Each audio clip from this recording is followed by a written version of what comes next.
President Trump and Mexico President Claudia Sheinbaum announced Monday that they had agreed a one-month pause on the imposition of a 25% across-the-board tariff by the U.S. in exchange for concessions on border security by Mexico while a broader deal gets negotiated.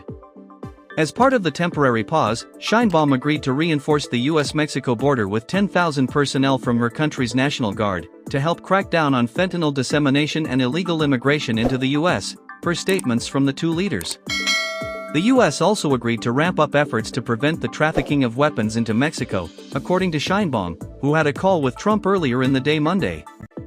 "I just spoke with President Claudia Sheinbaum of Mexico. It was a very friendly conversation," Trump said of the call in a Truth Social post. "We will have negotiations headed by Secretary of State Marco Rubio, Secretary of Treasury Scott Bessent, and Secretary of Commerce Howard Lutnick, and high-level representatives of Mexico. I look forward to participating in those negotiations with President Sheinbaum as we attempt to achieve a deal between our two countries." On Saturday, Trump ordered a 25% levy on Mexican imports after accusing the southern neighbor of failing to meet his demands of addressing the fentanyl and illegal immigration crises. The 47th president had first issued the threat against Mexico last November, shortly after his 2024 victory. The tariff was set to come in addition to existing tariffs the U.S. has in effect against Mexico, which had been preparing retaliatory measures. Mexico is the largest U.S. trading partner, with about 80% of its exports flowing north. Just 16% of U.S. exports go to Mexico, with about $775 billion worth of goods traded between the two countries last year, per data from the U.S. Census Bureau. "We had a good conversation with President Trump with great respect for our relationship and sovereignty. We reached a series of agreements," Sheinbaum said in a statement on X, per a translation. "Our teams will begin working today on two fronts, security and trade," she added. "They are pausing tariffs for 1 month from now."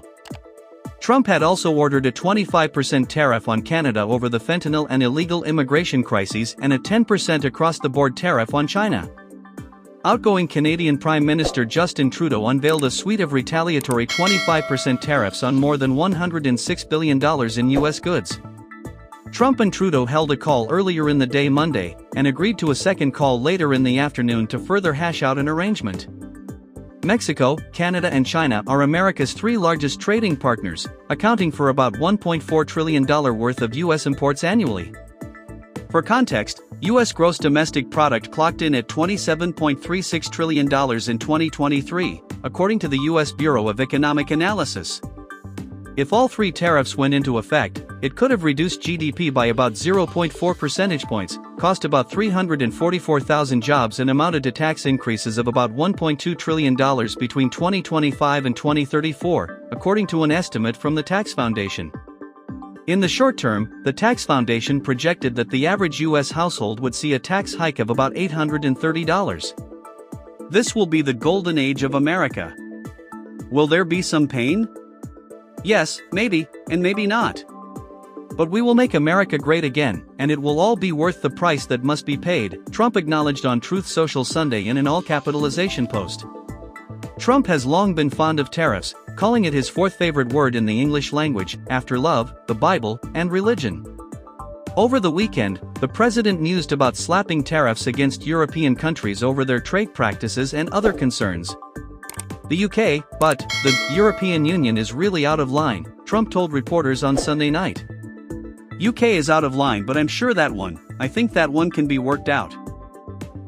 But the European Union, it's an atrocity what they've done.